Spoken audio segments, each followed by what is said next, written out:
निमित्त या कार्यक्रमासाठी उपस्थित कार्यक्रमाचे अध्यक्ष मान्यवर, सर्वच ज्येष्ठ मान्यवर आणि सर्व दिव्यांग सेलचे पदाधिकारी तसेच कार्यकर्ते, कारण दरवर्षीच आपण हा दिव्यांग दिन साजरा करतो. खरं तर दिव्यांग समाजासाठी हा समाज देणं लागतो दिव्यांग समाजाचं, आणि जवळजवळ 20% दिव्यांग समाज आहे. आज पाहिलं तर 20% हा दिव्यांग समाज आहे.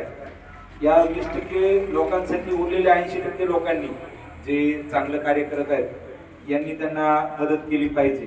परंतु या कार्यक्रमाचं विशेष वाटतं की हेच दिव्यांग बांधव आज या सर्व समाजाला, विद्यार्थ्यांना पूर्ण फुलाची पाकळी देत आहेत. तर याबद्दल सर्व दिव्यांग बांधवांचं या ठिकाणी सर्वांनी जोरदार टाळ्या वाजवून कौतुक केलं पाहिजे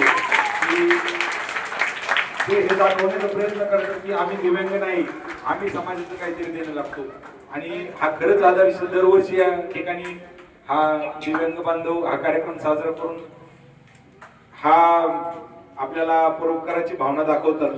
त्याबद्दल आपण सर्वांनी त्यांची स्तुती नक्कीच केली पाहिजे. आणि 20% जे समाज आहे त्यासाठी खरं तर शासनाने सुद्धा 5% निधी देतात. तो खूप तोडका आहे, ग्रामपंचायत वगैरे येते, आणि तोही बऱ्याच वेळा मिळत नाही. माझी अशी इच्छा आहे की ग्रामपंचायत किंवा जे जे जिल्हा परिषद वगैरे असतील या सर्वांनी त्यांचा कमीत कमी हक्काचा 5% निधी सुद्धा त्यांना दिला पाहिजे. 5 नाही, खरं तर 20% दिव्यांग समाज आहे, त्यांना 20% निधी मिळाले पाहिजे अशी मी मागणी करेल. आणि आपण या ठिकाणी हा कार्यक्रम आयोजित केला आणि मला बोलण्याची संधी दिली याबद्दल मी सर्व दिव्यांग बांधवांचं मनापासून अभिनंदन करतो आणि थांबतो. धन्यवाद.